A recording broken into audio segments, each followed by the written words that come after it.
A dusty garage, an old, rusted-out Nissan Rogue sitting under a flickering light.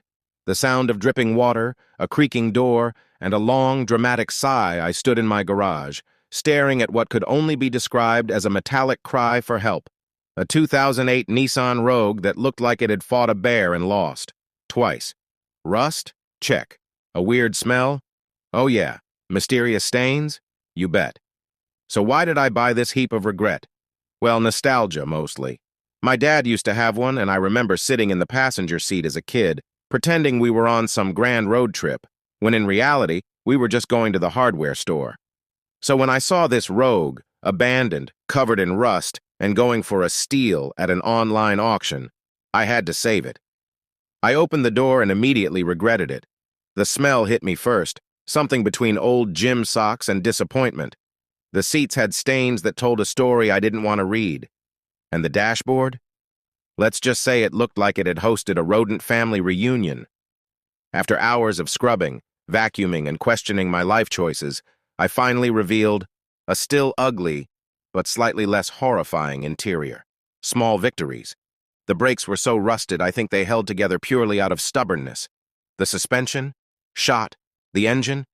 It cranked, but it sounded like it was reciting its last words. So, cue the online shopping spree. New brakes, shocks, a timing chain, and an engine tune-up kit. Installing them? Well, let's just say I may have learned some new curse words in the process. There was also the small matter of a mouse nest in the air intake. I won't go into detail, but let's have a moment of silence for my sanity. Now, for the moment of truth, the paint job. I went with a deep midnight blue because nothing says classy like a car that looks like it could belong to a secret agent. Except, it's a Nissan Rogue. The clear coat went on smooth. The wheels got a fresh coat of black.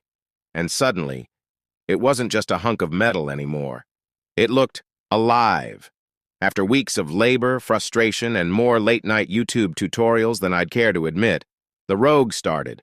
And not just started, it purred. Well, more like a slightly congested cat, but still. At that moment, I wasn't just fixing a car. I was reviving a memory, a piece of my childhood. That first drive was pure magic. The engine hummed, the suspension didn't rattle like a haunted house, and for the first time in years, this Rogue was back on the road where it belonged. It wasn't perfect, and neither am I. But maybe that's the point. Restoration isn't just about fixing things, it's about seeing potential where others see junk.